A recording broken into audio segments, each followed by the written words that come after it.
you're obviously hating Jews here with these anti-Semitic comments. Now the PA is increasing each terrorist's basic salary by 14%. There is more insanity happening in the Palestinian Authority. So definitely not a good dude here. Pretty good salary if you ask me.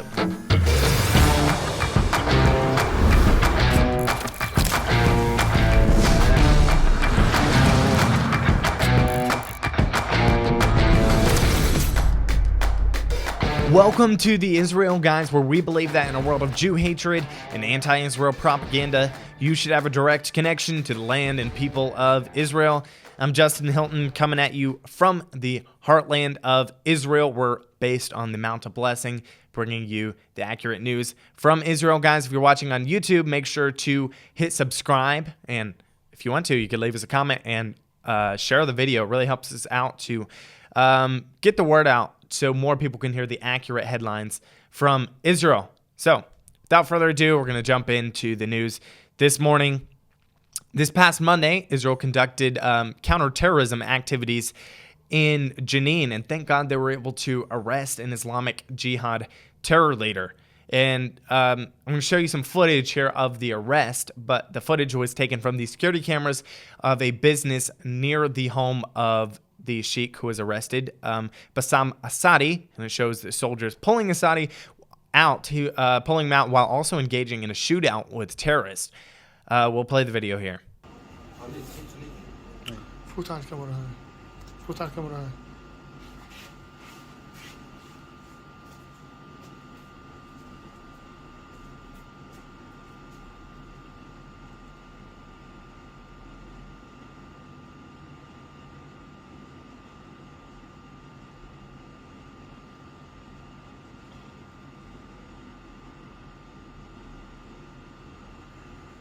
So, according to Channel 13 News, Asadi has already served a lengthy prison sentence in Israel before. Also in 2002, two of his sons were killed in clashes with the IDF, so definitely not a good dude here. And so it's very good that the IDF were able to apprehend him here. So when the security forces entered Jenin, a bunch of terrorists opened fire on the IDF forces, and the IDF responded with live fire back. Several hits on armed terrorists were reported, and the Palestinians reported that one terrorist was killed. Also, the border police officers continued operational activity and arrested two suspects who were transferred to the Shin Bet for questioning. One of the suspects was the terrorist leader, whom I already mentioned, and the other was his apparently his son-in-law, who is a terror suspect. During the operation, a gun, cartridges, M16 bullets, and cash were seized by the forces.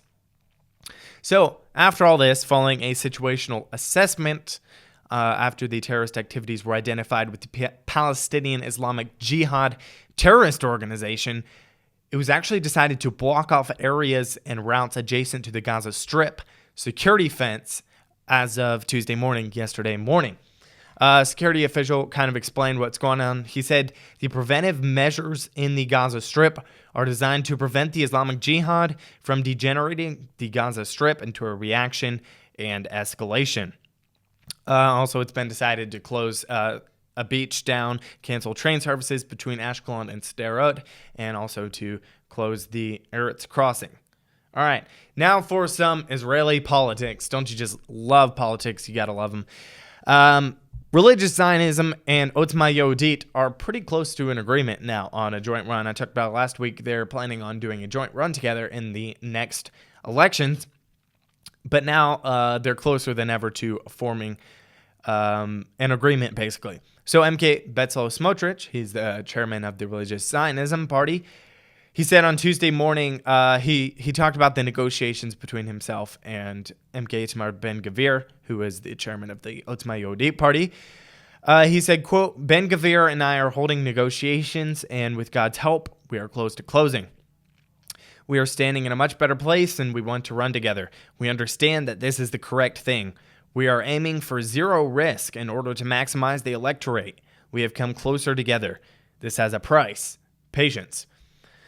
Also, in an interview with Reshet Bet, Smotrich was asked whether the joint run with Ben-Gvir would remain even if they were sitting in the opposition, basically if they didn't get in the government, but they were in the opposition together. So Bezalel Smotrich responded. He said, quote, "Those who would sit with the Islamic movement, who are terror supporters, cannot allow themselves to now boycott people like Ben Gvir, a Zionist man who loves the people and the land." So I guess we'll see what happens in the next months as we get closer to the upcoming elections. But it looks like they will be running together, these two parties. Basically, the main disagreements that they have right now is around who will be in the seventh spot on the joint list.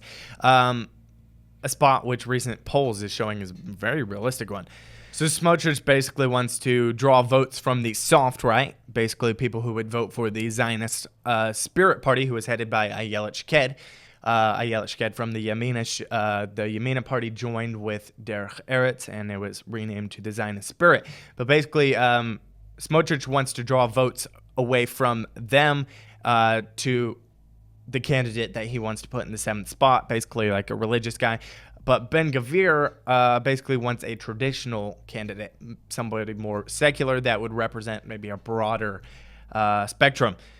Ben Gvir said, quote, "Number 7 will be from the periphery, Sephardic, traditional, without a kippah. In order to succeed, this party must appeal to everyone." All right, guys, there's more craziness going on in the Palestinian Authority. Imagine that. I'm going to tell you about that in just a second. But first, I'm going to tell you about our brand new Israel Guys t-shirts. I don't know about you, but it seems to me that these days it's really hard to find a comfortable t-shirt that actually fits you really well. So if you're looking for a super comfortable t-shirt with also an epic design that makes you show your support for Israel, then look no further than our brand new 2022 Next Level Israel Guys t-shirts. Guys, it's the perfect combination of style and comfort. Don't worry, it's 100% cotton, super soft, and also very lightweight. Even has a tearaway neck label for maximum comfort.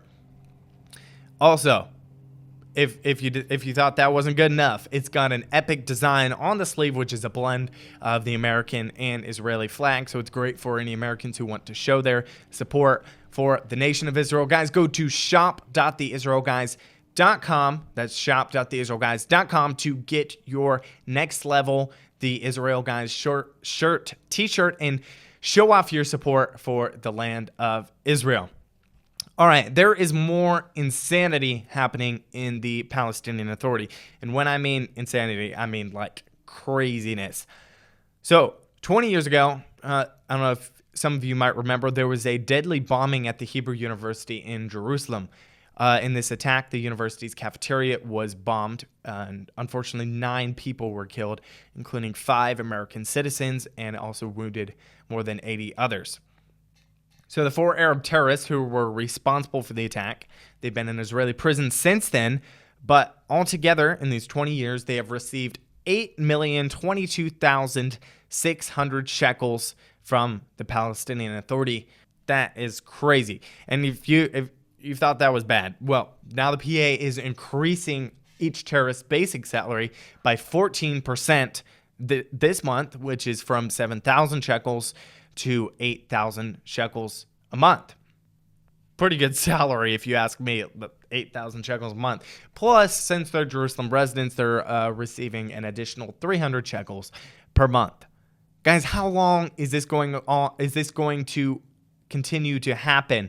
Biden just met with the PA president, Mahmoud Abbas, who is a horrible terrorist, and he's paying millions and millions of dollars to terrorists who murder Jews. It's high time that this be stopped. Like this cannot continue to happen, and we need to stand up for what is really going on here and call out what is happening. So Prime Minister Yair Lapid, he's calling on the United Nations right now to disband the UN Human Rights Council's Commission of Inquiry after all 3 members made some very, very anti-Semitic remarks. So basically, Lapid wrote a letter to UN Secretary General Antonio Guterres on Sunday. He said, quote, "Excellency, I call on you today to honor your word in this egregious case. to set the record straight. This cannot stand. Slurs about a Jewish lobby that acts to control the media are reminiscent of the darkest days of modern history. So what Lapid is referring to here is Milun Kathari. He was one of the 3 members. He did an interview with Mondoweiss. He said the commission is very disheartened by the social media that is controlled largely by whether it is the Jewish lobby or specific NGOs. He then went on to say, quote, I would go as far as to say the question of why are they, Israel, even a member of the United Nations? You know what I would say right now is, what I would be questioning is, why are you even on this commission of inquiry? Why are you part of this? The most ludicrous, ridiculous thing I've ever heard. This is crazy.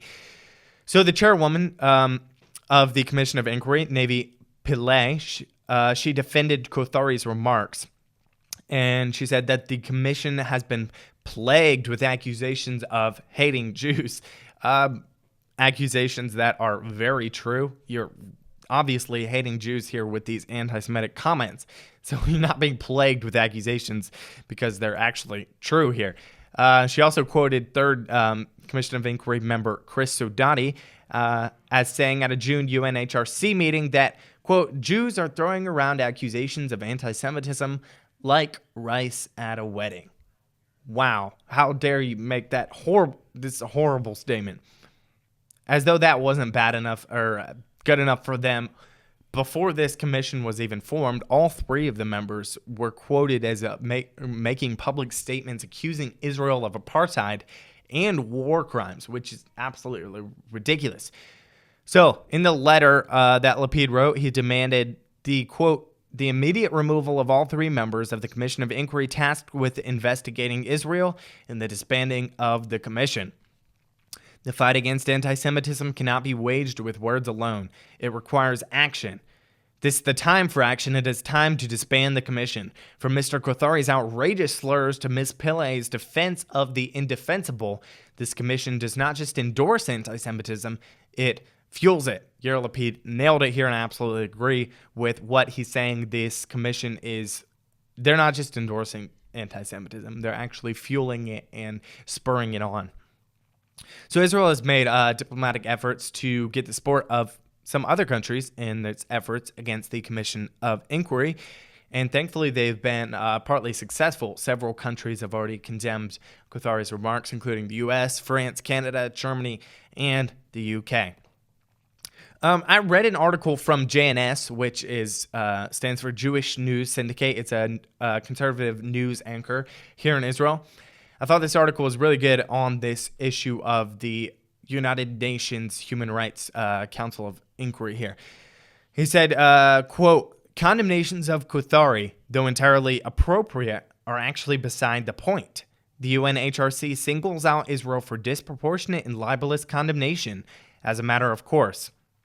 The Commission of Inquiry, set up last year, continues with its open-ended and one-sided kangaroo court investigations of the Jewish state's actions in the conflict with Palestinian terror organizations that are pledged to its destruction. Seen in that light, putting the focus on Kothari and whether or not the United Nations or the UNHRC does anything about him can only serve to divert attention from the far more outrageous conduct of the whole of the world body and its agency, which seek to mainstream anti-Semitic libels and ultimately isolate and destroy the one Jewish state on the planet.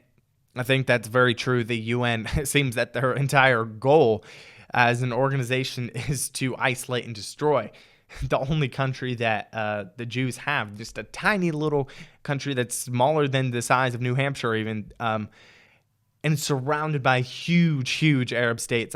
It's just absolutely ridiculous that the United Nations would choose to focus on this small little country in the Middle East, guys. Let us know what you think in the comments below. Don't forget, we have new videos every Monday, Wednesday, and Friday, so if you haven't subscribed yet, make sure to do that right now, guys. It'll make me really happy if you subscribe, so please do that. We're trying to reach 100,000 subscribers by the end of the year. We're well on our way to it, but we really need your help to do that, so please hit subscribe. Tune out the fake news and tune into what is actually happening in the land of Israel.